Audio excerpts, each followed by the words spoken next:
அனைவருக்கும் வணக்கம். வராகிமனை வழிபாடு செய்யும் பக்தர்களுக்கு அதிகாலை 3:10 5:10 வரை உங்களுக்கு முழிப்பு தட்டுது அப்படின்னு நீங்கள் என்ன செய்ய வேண்டும் அப்படிங்கிறத இந்த பதிவில் நம்ம பார்க்க போகிறோம். பிரம்ம முகூர்த்தம் நேரம் என்பது பார்த்திங்கன்னா அதிகாலை நேரம். அதிகாலை 3:30 ஒரு 5:30 வரை சொல்லுவாங்க. ஒரு சில பேர் அதிகாலை 4 மணிலேருந்து 6 மணி வரை சொல்லுவாங்க. ஒரு சில பேர் 3 மணிலேருந்து 4:30 வரை அப்படிங்கிறது சொல்லுவாங்க. ஸோ பிரம்ம முகூர்த்த நேரம் அப்படிங்கிறது நமக்கு எப்போதுமே அதிகாலை நேரம். ஒரு சூரிய உதயம் ஆரம்பிப்பதற்கு ஒரு அரை மணி நேரத்துக்கு முன்னாடி வரை நமக்கு பிரம்ம முகூர்த்த நேரம் இருக்கும். அதனால் நம்ம நம்மளாக கணக்கு பண்ணணும் அப்படின்னா அதிகாலை 3:30 நம்ம ஒரு 5:30 வரை பிரம்ம முகூர்த்த நேரமாக நம்ம கணக்கு எடுத்துக்கலாம். நமக்கு விருப்பப்படி நம்ம கணக்கு எடுத்துக்கலாம். ஏன்னா ஒவ்வொருத்தருமே ஒவ்வொரு விதமாக நேரத்தை சொல்லுவாங்க. ஏன்னா பிரம்ம முகூர்த்த நேரம் சரியான நேரம் எது அப்படிங்கிறது நானும் நிறைய பார்த்தேன். இப்போ வரை எனக்கு அது சரியான நேரம் எதுன்னு கிடைக்கல. ஒவ்வொருத்தருமே ஒவ்வொரு நேரம் சொல்லிக்கிட்டு தானே இருக்காங்க. நம்மளாம் எடுத்துக்கிற நேரம் எப்போவுமே அதிகாலை நேரம். அதிகாலை 3:30 5:30 வரை நம்ம எடுத்துக்கொள்வது ரொம்ப சிறப்பு.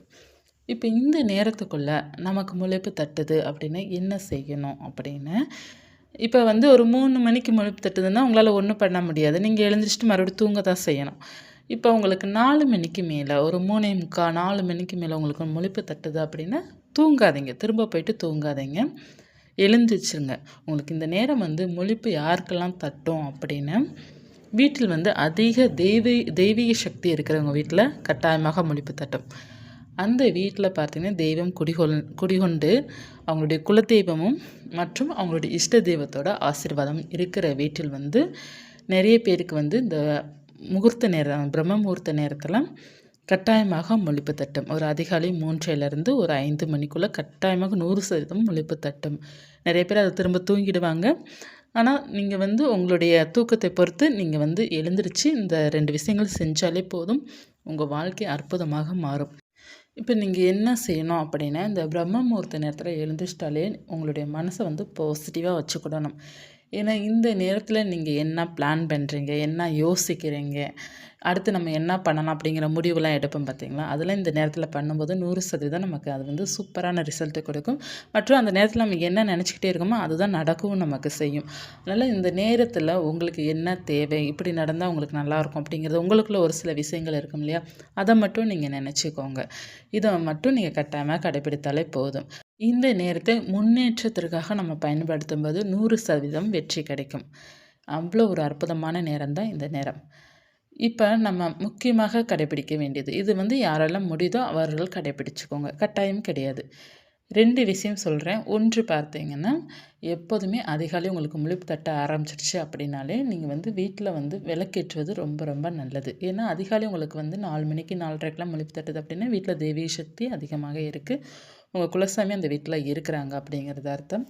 நீங்கள் எழுந்திரிச்சிட்டு வீட்டில் ஒரு விளக்கு ஏற்றி வைத்து வழிபாடு செய்வது ரொம்ப நல்ல பலன் கொடுக்கும். ஒரு விளக்கு மட்டும் ஏற்றி வைத்தால் கூட போதும். ஏற்றி வைத்துட்டு நீங்கள் அடுத்தடுத்து உங்களுக்கு என்னென்ன வேலைகள் இருக்கோ அதை நீங்கள் செய்ய தொடங்கலாம். அடுத்து 2வதாக, இல்லை என்னால் விளக்கெல்லாம் ஏற்ற முடியாது, என்னால் அந்த நேரம் குளிக்க முடியாது அப்படி இருப்பவர்கள்லாம் ஹாலில் ஒரு விளக்கு ஏற்றி வச்சுக்கோங்க. ஹாலில் அதுக்கு குளிக்க தேவையில்லை, நீங்கள் தனியாக ஒரு அகல் விளக்கு மட்டும் வச்சுக்கோங்க. அதற்குன்னு எண்ணெய் வச்சுக்கோங்க. ஒரு விளக்கு மட்டும் நீங்கள் ஏற்றி வச்சுட்டு நீங்கள் உங்களுடைய பிரார்த்தனை கோரிக்கைகள்லாம் வைக்கிறீங்க அப்படின்னா அந்த நேரம் உங்களுக்கு ரொம்ப சிறப்பாக இருக்கும். அது நினைத்த மாதிரியே நடக்கும். இல்லை விளக்கு இதுலேயும் என்னால் ஏற்ற முடியாது அப்படின்னா தினமும் நீங்கள் என்ன செய்யணும் அப்படின்னா, ஒரு நோட்டை எடுத்துக்கோங்க. நீங்கள் ஒரு ரஃப் நோட்டு மாதிரி ஒன்று பயன்படுத்திக்கோங்க. அதில் உங்களுக்கு என்னென்ன நடக்கும்னு நீங்கள் நினைக்கிறீங்களோ அதை நீங்கள் எழுதுங்க. தினமும் இதை எழுதுங்க. அது நடக்கும் வரை நீங்கள் எழுதுங்க. சீக்கிரமாக அது நடந்துடும். நம்ம உள் மனசுக்குள்ளே என்ன ஒரு செயலை அடிக்கடி அதை நம்ம சொல்கிறோம், அடிக்கடி செய்கிறோம் அப்படின்னா அது நமக்கு நடக்க ஆரம்பிக்கும். அந்த பிரபஞ்சம் நமக்கு செயல்படுத்த ஆரம்பிக்கும். அதனால் நீங்கள் அந்த அதிகாலை நேரத்தில் நம்ம என்னென்ன நினைக்கிறோமோ அது ஃபுல்லாக நடக்க ஆரம்பிக்கும். இது உடனே இந்த மாற்றம் தெரியாது. ஒரு 20 நாள் 21 நாட்கள் ஆகும் நமக்கு அந்த மாற்றங்கள் தெரிவதற்கு. ஒரு வாரம், இப்போ நீங்கள் நாளையிலேருந்து இப்போ எழுந்திருக்கிறீங்கன்னு வச்சுக்கோங்கமே, உங்களுக்கு ஒரு வாரம் முதல்ல உங்களுக்கு 4 நாள் டயர்டாக இருக்கும், தலை வலிக்கிற மாதிரி ஒரு ஃபீல் ஆகும், எரிச்சலாக இருக்கும். அடுத்து பார்த்திங்கன்னா அந்த நெகட்டிவிட்டிஸ்லாம் போன பிறகு உங்களுக்கு பாசிட்டிவாக மாறும். இந்த நாளே உங்களுக்கு பிடிக்க ஆரம்பிக்கும். எப்படா அதிகாலை வரும் அப்படிங்கிற மாதிரி உங்களுக்கு அந்த நேரமே பிடிக்க ஆரம்பிக்கும். மிக மிக அமைதியான நேரம் தான் அந்த நேரம். அந்த நேரம் உங்களுக்கு வந்து மனசு வந்து ரொம்ப மகிழ்ச்சியாக இருக்கும். மைண்டும் நல்லா பாசிட்டிவிட்டியோட தான் இருக்கும்.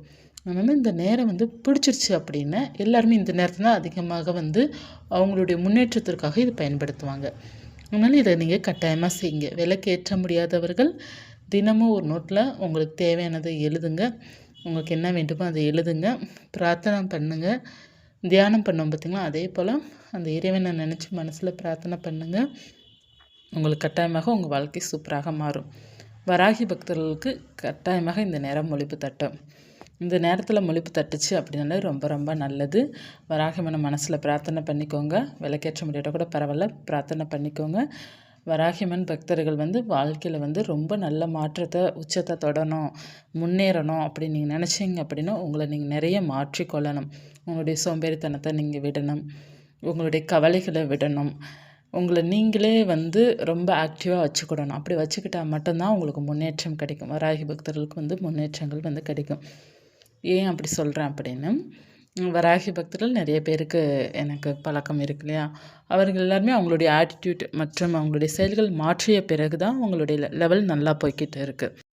சோம்பேறியை அறவே ஒழிச்சிடணும். சோம்பேறித்தனமே இருக்கவே கூடாது. அந்த சோம்பேறித்தனம் தான் உங்கள் வாழ்க்கையில் வந்து ரொம்ப டல்லை கொடுக்குறது. சோம்பேறியை விட்டுட்டாலே உங்கள் லைஃப் வந்து சூப்பராக இருக்கும். எந்தெந்த வேலையை எந்த நேரத்தில் செய்யணுமோ அது கரெக்டாக நீங்கள் செய்து பாருங்கள். ரொம்ப நல்லாயிருக்கும். வராகி பக்தர்கள் கடைபிடிக்க வேண்டியது இதுதான். நீங்கள் வராகியம்மனை வழிபாடு செய்கிறீங்க, உங்களுக்கு இஷ்ட தெய்வமாக இருக்கிறாங்க வராகியம்மன் அப்படின்னு, இந்த நேரத்தில் முழிப்பு தட்டுது அப்படின்னா உங்களுக்கான முன்னேற்றத்திற்கான வேலைகளை இந்த நேரத்தில் நீங்கள் செய்யணும். என்னென்ன வேலைகளை நம்ம பண்ணலாம் அப்படின்னா, முதல்ல வந்து உங்களுக்கு முதல்ல ரொம்ப பிடிக்கணும். உங்களுடைய செல்ஃபை வந்து நீங்கள் லவ் பண்ண ஆரம்பிச்சிட்டாலே உங்கள் லைஃப் வந்து ரொம்ப நல்லா மாறும். உங்களை நீங்கள் வந்து ஆரோக்கியமாக ஹெல்த்தாக நீங்கள் வச்சுக்கிறதுக்காக இந்த நேரத்தை பயன்படுத்தலாம். நிறைய பேர் வந்து எக்ஸசைஸ் பண்ணுவாங்க இல்லையா, அந்த எக்ஸசைஸ்லாம் இந்த நேரத்தில் பண்ணலாம். யோகா பண்ணலாம், தியானம் பண்ணலாம். இல்லை எனக்கு அதில் இன்ட்ரெஸ்ட் கிடையாது அப்படி இருப்பவர்கள் வந்து ஒரு 1/2 ஹவர் இல்லைன்னா 20 நிமிடம் வாக்கிங் போகலாம். இல்லை வெளியே எங்கே போக முடியாது அப்படின்னா நம்ம வீட்டுக்குள்ளேயே கொஞ்சம் நேரம் நடக்கலாம். நடந்துட்டு எக்ஸசைஸ் சும்மா பேசிக்காக நம்ம வந்து பண்ணிவிட்டு அடுத்து நீங்கள் வந்து குளியல் போட்டிங்கன்னா ரொம்ப நல்லாயிருக்கும். இப்போ நிறைய பேர் அந்த நேரம் குளியல் போடுறதுக்கு பயப்படுவாங்க. குளிராக இருக்கும் தண்ணி அப்படின்னா கொஞ்சம் நம்ம வார்மாக சூடாக பண்ணிக்கலாம். நமக்கு ஏற்ற மாதிரி சுடு தண்ணியை வந்து வச்சு குளிச்சிக்கலாம். மேலுக்கு குளித்தா கூட போதும். நம்ம தலைக்கு குளிக்கணும் அப்படிங்கிறதுன்னு அவசியமே இல்லை. நல்லா வார்ம் வாட்டராக வச்சு நம்ம ரொம்ப சூடாகவும் குளிக்கக்கூடாது. உடம்புக்கு வந்து நிறைய பேர் வந்து சூடாக குளிப்பாங்க. அந்த மாதிரி குளிக்கக்கூடாது. ரொம்ப குளிர்ச்சியாகவும் உடம்புல வந்து குளிக்கக்கூடாது. நிதானமான வாட்டராக தான் நம்மளுடைய உடம்புல படணும். அதனால் கொஞ்சம் நீங்கள் வந்து குளிராகவும் இல்லாமல் சூடாகவும் இல்லாமல் வெதுவெதுப்பாக நீங்கள் அந்த தண்ணீரை வந்து குளித்தாலே உங்களுக்கு உடம்பு வந்து சுறுசுறுப்பாக இருக்கும். இது நீங்கள் வீட்டில் வந்து ஒரு விளக்கேற்றி வச்சுக்கோங்க. உங்கள் பூஜை ரூமில் ஒரு விளக்கேற்றி வச்சுக்கோங்க. நெய்வேத்தியம் பண்ணலாம் அதெல்லாம் உங்களுடைய விருப்பம் தான். ஏன்னா அது வந்து இந்த நேரத்தில் விளக்கேற்றி வச்சாலே போதும், 100% நமக்கு நல்ல பலன் கொடுக்கும். நெய்வேத்தியங்கிறது நீங்கள் வந்து உங்களால் எது பண்ண முடியல அந்த நேரத்தில் அப்படின்னா கூட கொஞ்சமாக கல்கண்டு வைத்தா கூட போதும். அப்படி இல்லையா, ஒரு விளக்கேற்றி வைத்துட்டு பத்தியோ அல்லது சாம்பிராணியோ ஏதாவது நல்ல ஸ்மெல்லுக்காக நம்ம அதை வந்து ஏற்றி வச்சுட்டு ஒரு 5 நிமிடம் நீங்கள் பிரார்த்தனை பண்ணிக்கோங்க, போதும். அது போதும். நம்ம சிம்பிளாக நீங்கள் பண்ணிக்கலாம். அடுத்து நீங்கள் வந்து ஏதாவது ஒர்க் பண்ணுறீங்க, வீட்டில் இருந்து ஏதாவது ஒர்க் பண்ணுறீங்கன்னா அதற்கான வேலைகளை நீங்கள் பார்க்கணும். இல்லை அப்படின்னா, இல்லை நான் வேலை எதுவும் பார்க்கல வீட்டில் தான் இருக்கிறேன் அப்படின்னு உங்களுடைய ஹவுஸோட பட்ஜெட் போடுறது, அதாவது நீங்கள் வந்து வீட்டில் வந்து எவ்வளோ செலவு பண்ணுறீங்க, இன்றைக்கி எவ்வளோ உங்களுக்கு என்னென்ன வாங்க போகிறீங்க, அதை நீங்கள் யோசித்து செயல்படுங்க. நீங்கள் வந்து பணத்தை பற்றி நல்லா யோசித்து செயல்பட்டு நீங்கள் வந்து எழுதி வச்சு பார்த்தீங்க அப்படின்னாலே உங்களுக்கு வந்து மணி கண்ட்ரோல் உங்கள் கைக்கு தானாக வர ஆரம்பிக்கும். அதாவது நீங்கள் எவ்வளோ செலவு பண்ணணும், எவ்வளோ அமௌண்ட் உங்கள் கையில் இருக்கணும் அப்படிங்கிறது நீங்கள் டிசைட் பண்ண ஆரம்பிக்கணும். ஆரம்பத்தில் எல்லாமே சக்ஸஸாக நடக்காது. நீங்கள் வந்து செய்ய செய்ய உங்களுக்கு மணி கண்ட்ரோல் உங்கள் கைக்கு தானாக வர ஆரம்பிக்கும். நிறைய பேர் வந்து என்கிட்ட வந்து ரூபா கொடுக்க மாட்டாங்க, என்னுடைய ஹஸ்பண்ட் கொடுக்க மாட்டாங்க அப்படின்லாம் சொல்பவர்கள்லாம் நீங்கள் வந்து உங்கள் வேலையை கரெக்டாக செய்து பாருங்கமே தானாக மணியை வந்து உங்கள் கையில் கொடுத்துடுவாங்க. பட்ஜெட் போட்டு நீங்கள் பழக்கம் பண்ணாலே அவங்க வந்து அமௌண்ட் வந்து கொடுக்க ஆரம்பிச்சிருவாங்க. அதில் நம்ம வந்து சேவிங்ஸ் பண்ணி காமிச்சோம் அப்படின்னா இன்னமும் கொடுக்க ஆரம்பிச்சிருவாங்க. அதுக்கடுத்து ஃபுல் சம்பளத்தை கொடுக்க ஆரம்பிச்சிருவாங்க. முதல்ல எடுத்த உடனே பார்த்தீங்கன்னா ஒரு ரேரான ஹஸ்பண்ட் பார்த்தீங்கன்னா சேலரி வந்து ஃபுல்லாக கொடுக்குறவங்க இருப்பாங்க. நிறைய பேர் வந்து பாதி தான் கொடுப்பாங்க, இல்லை செலவுக்கு மட்டும்தான் கொடுப்பாங்க. இப்படி தான் நிறைய பேர் இருப்பாங்க. ஸோ அந்த மாதிரி இருக்கும்போது நீங்கள் அதிலே எவ்வளோ சிக்கனமாக நீங்கள் செலவு பண்ணி எவ்வளோ பர்ஃபெக்டாக நீங்கள் இருக்கிறீங்களோ அதற்கேற்ற வந்து உங்களுக்கு வந்து சம்பளம் உங்கள் கைக்கு வர ஆரம்பிக்கும். அதனால் உங்களுடைய வாழ்க்கையை நீங்கள் தான் சூப்பராக மாற்றிக்கொள்ளணும். இந்த நேரத்தை வந்து மிஸ் பண்ணாமல் நீங்கள் கரெக்டாக உங்களுக்காக இந்த நேரத்தை வந்து பயன்படுத்துங்க. ஏன்னா இந்த இந்த நேரம் தான் பார்த்தீங்க அப்படின்னா இது நம்மளுக்கான நேரம். ஒவ்வொருத்தரும் ஒவ்வொருத்தருக்கான நேரம். இந்த நேரம் வந்து இறைவனோட அருள் இருக்கும்போது நம்ம என்ன நினைக்கிறோமோ என்ன திட்டம் போடுறோமோ எல்லாமே நமக்கு வந்து சக்ஸஸாக போய் முடியும். அதனால் இந்த நேரத்தை வந்து மிஸ் பண்ணிடாதீங்க. இந்த பதிவு உங்களுக்கு பயனுள்ளதாக இருக்கும்னு நினைக்கிறேன். நன்றி.